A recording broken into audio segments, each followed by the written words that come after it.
Hi guys, welcome to the populations lecture. Today we're going to be talking about the size, characteristics, and growth of a population.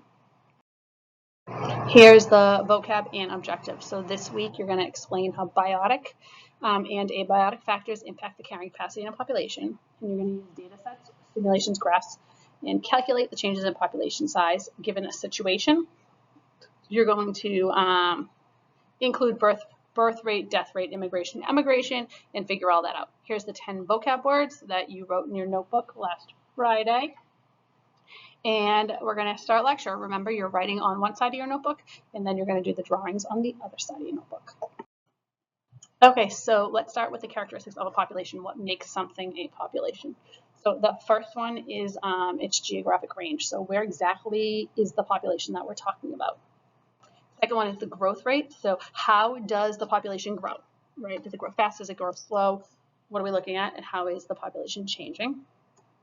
Next one is population density and dispersion. So how many individuals are in the population? How are they kind of separated? And like where are they located?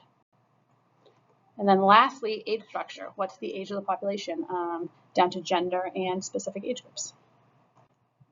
So first, density and distribution.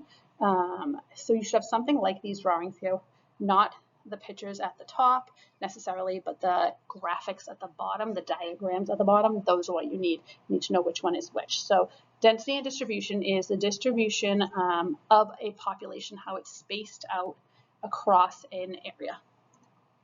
So it can be random, and this one right here is random. Kind of randomly spaced out. Think of like squirrels, right? They're like randomly around, sometimes together, sometimes by themselves. It can be uniform, so evenly spaced out. That would be this one, that's uniformly spaced out. So this lots of times is things that have certain ranges or territories, so they're a certain amount apart. Think of like students in a classroom, right? Or it can be clumped, so packed together in groups like schools of fish. Okay. Next, population growth. So population is going to change based on four things. First, birth rate. So birth rate will make population sizes go up because people or organisms are being born. Okay. Death rate will make population sizes go down because things are dying. Migration is the next way we talk about it. So migration is just the movement into or out of a population. We have more specific vocab than just the word migration. Migration you probably know as just common terminology.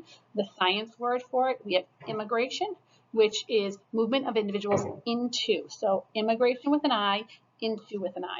That's moving things into a population, and this is going to increase the population size.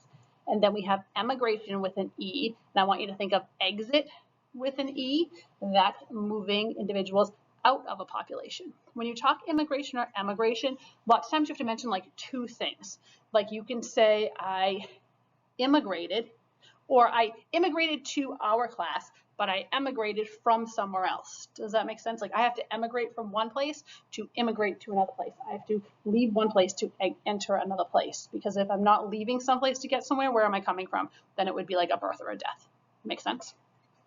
Emigration is going to decrease the population. Next, growth rate. So to figure out the growth rate, there's some like equations, I guess you could say, but it kind of is common sense. So if birth rate is greater than, remember this is greater than, if birth rate is greater than death rate, the population will increase.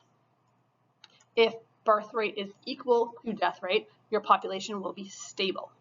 If your birth rate is less than your death rate, population will decline. That does not account for immigration or emigration. Clearly, that can change a population also. So when we look at the growth of a population and how it changes, we just talked about why. So how it changes and how we look at that, there's two different ways it's going to change. You can have exponential growth or logistic growth. Do this as like two halves in your notebook, okay? Exponential growth. So this is when a population grows rapidly. Exponentially is rapidly, okay? It looks like a J on a graph, and the picture looks like this. So we have kind of a stable number right here, and then we skyrocket up, okay? Bacteria do it because you have 1, it divides into 2, 2 divide into 4, 4 divide into 8, 8 divide into 16, I'm out of hands, 16 divide into 32, right? So it grows exponentially because it's doubling itself. It's not like people who 2 people have 1 baby. Bacteria, 1 bacteria turns into 2 when it divides, right? So exponential rate is going to go really fast once you get a bigger population. The next one is logistic rate. This is when the population grows fast at the beginning, but then slows down and finally stops. For exponential growth, there's usually some kind of limiting factor, right? Limiting factor is something that causes the population to reach the capacity of the area, okay? So we have 3 different phases to this growth, right? We have this phase 1 where our population grows rapidly. So that would be this area. Let me get like a highlighter-y thing here. That would be, nope, this. Here we're growing rapidly, okay? This is rapid growth, okay? Right here, we stop. Right here, we slow down, right? And then when we get to here, we've reached carrying, ooh, I don't like that because you can't see through it. Then right here, we reach carrying capacity. It's where the limiting factor has been reached. 1 second. Ooh, sorry.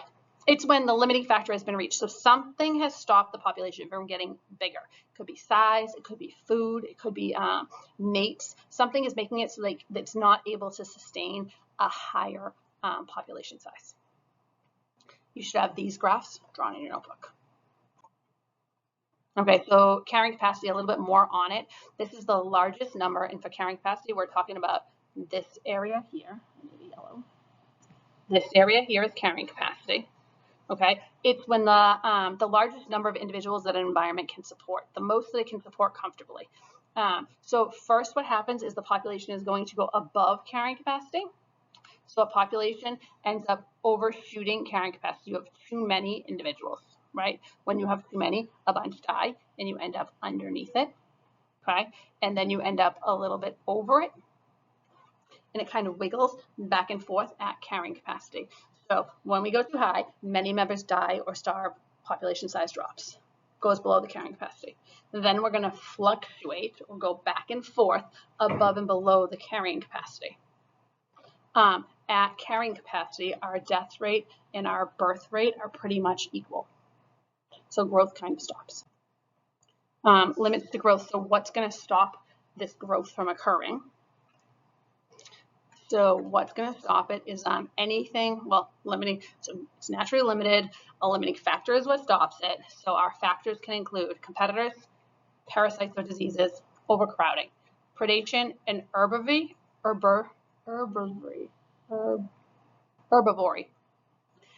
Predation and herbivory, which is predation on plants, right? Herbivores attack plants, herbivory, new word.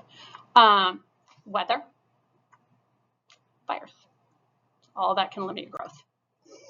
Different types of limiting factors. So when we talk about limiting factors, some of them, density dependent factors, okay? These guys are going to depend on these ones. Density dependent are factors that occur when your population gets too large, right? So competition, right? There's not enough food, we're going to compete with each other. Predation, there are too many predators, they're going to kill you. Parasites and diseases, right? When populations get too big, they spread disease and they have parasites and stuff like that, and then stress from overcrowding. Density independent factors are things that are going to limit your population size, but don't have to do with how big your population is. This is like natural disaster things, okay? So regardless of how large the population is, if there is a flood, it's going to kill a certain area.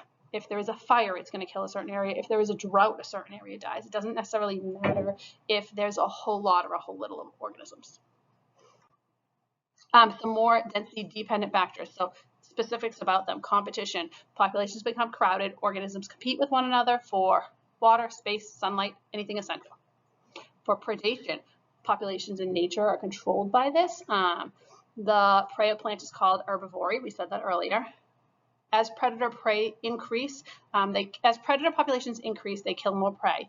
As prey decrease, the predators end up starving. So then there's less predators, then prey increases, and then predators increase, right? So they kind of cycle with each other, because as you have prey, you end up with more predators. And then when the prey goes down, the predators go down, right? It causes a cycle in that population. You can see that lots of times with hawks and bunnies, like in your neighborhood. If you have a lot of bunnies, the next year you have a ton of hawks. And then if you have a ton of hawks, the next year you have less bunnies, right? Last one of this, parasitism and disease. So the closer the populations are, the higher chance of spreading disease and parasite.